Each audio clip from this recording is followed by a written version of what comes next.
Hi, welcome back to another edition of Lipper's Fund Flows Insight. My name is Tom Rosine. Thanks for joining me today. I'm going to be reporting flows for the week ended Wednesday, October 23rd, 2013. I don't think anybody will be surprised that there was a heavy burden lift off the market after Capitol Hill got together.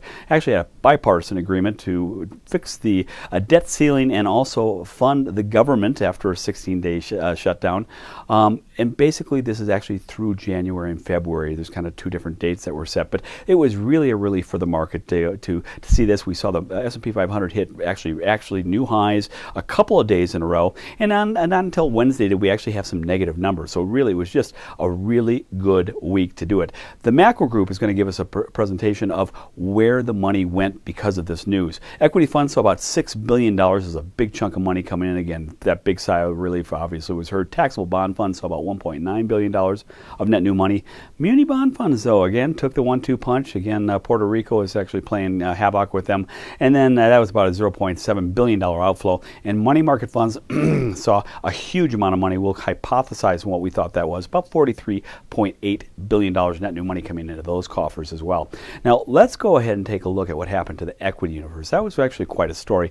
We saw a return of about 1.50%. It's the second consecutive week we saw positive returns. $6 billion net new money coming into their coffers. Second consecutive week of inflows for that group. Year to date, we've seen $152 billion net new money coming into that group. And how it broke out this week is domestic equity funds, so about $4 billion. This is the second consecutive week we've seen net inflows in that group. And non-domestic equity funds, so about $2.1 billion for the 21st consecutive week of inflows. And I think one of the big stories that I saw out of this was large cap funds actually saw about $2 billion in net new money. It's the largest inflow that this group has seen, weekly inflow that this has seen since November 20th of 2007. Quite a feat.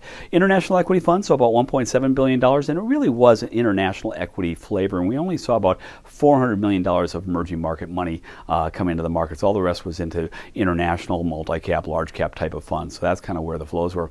Well, let's take a look now at the equity ETF universe. Second consecutive week we've seen inflows about $10.3 billion.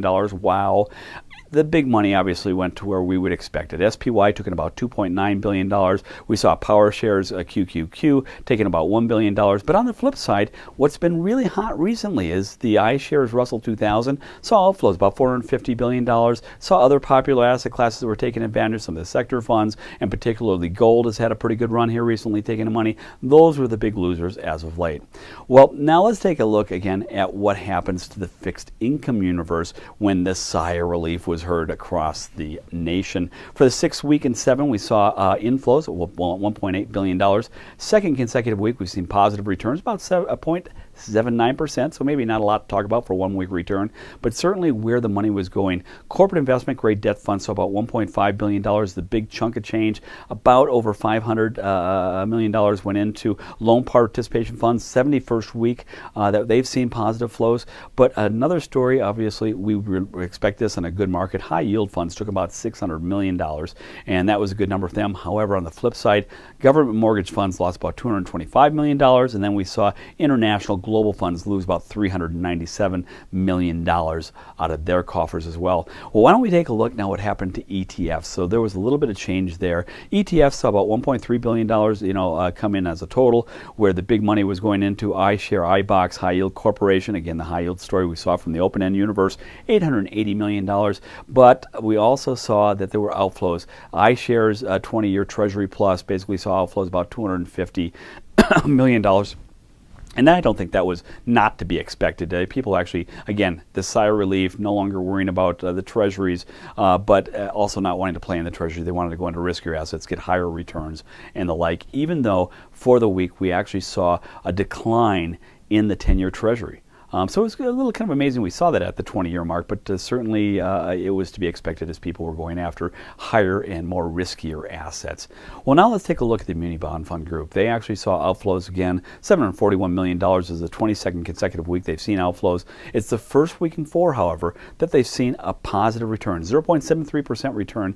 And who took it on the chin? National Munis, of course. It's the biggest asset group out of that group. $464 million in outflows that we saw from that group. And that brings us actually to the next piece, and that's money market funds. Now, money market funds saw huge outflows. Jeff told you about some outflows in his report he wrote about last week of about $43.1 billion of outflows out of that. And that pretty much was canceled by the inflows. We saw $43.8 billion of inflows.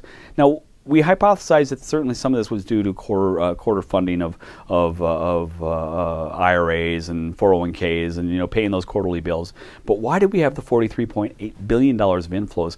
Was maybe, and this is again our hypothesis, maybe that investors were actually really scared last week that the government was going to go into default, took a whole bunch of money, and by the way, we did check, it was mainly government and treasury money market funds, took a whole bunch of money out last week, and then when they saw that the resolution was reached, they went to $43.8 billion on inflows. So really it was offset exactly what was put in or taken out last week was put in this week. Now, if we broke it down and took a look at what it was, taxable money market funds saw about $45.5 billion in net new money come in, and of that institutional, $51.1 billion. That's the story I was telling you about. Institutions were putting money back to work in the money market funds after being scared last week. We saw about $5.6 billion of outflows coming out of the retail money market side, and of course tax-exempt money market funds took it on the chin again, losing about $1.7 billion for the week.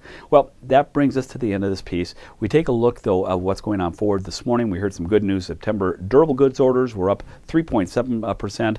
Obviously, we've had some pretty good earnings reports. In fact, I think better than most people expected over the last several weeks, and certainly that's where people's eyes have turned. It's going to be earnings reports and also to see if the economy is going to support that. If the economy looks too hot, though, people may get a little scared that the Fed is going to be cutting or actually removing some of that quantitative easing. So we'll have to keep an eye on those points. But right now it looks like all thumbs are up. Looks like equity markets could continue to roll.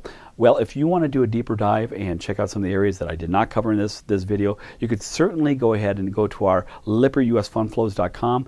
There you can go into the database and take a look at the classifications you want. Or you can join us next week where we'll talk a little bit more about the fund flows. One of our analysts will talk about the trends that they're seeing for the week, and that'll be again next week after Wednesday. We'll be on Friday as well that we do that as well. Well, my name's Tom Rosine. Thank you for joining me, and I wish you the best in your wealth planning and creation.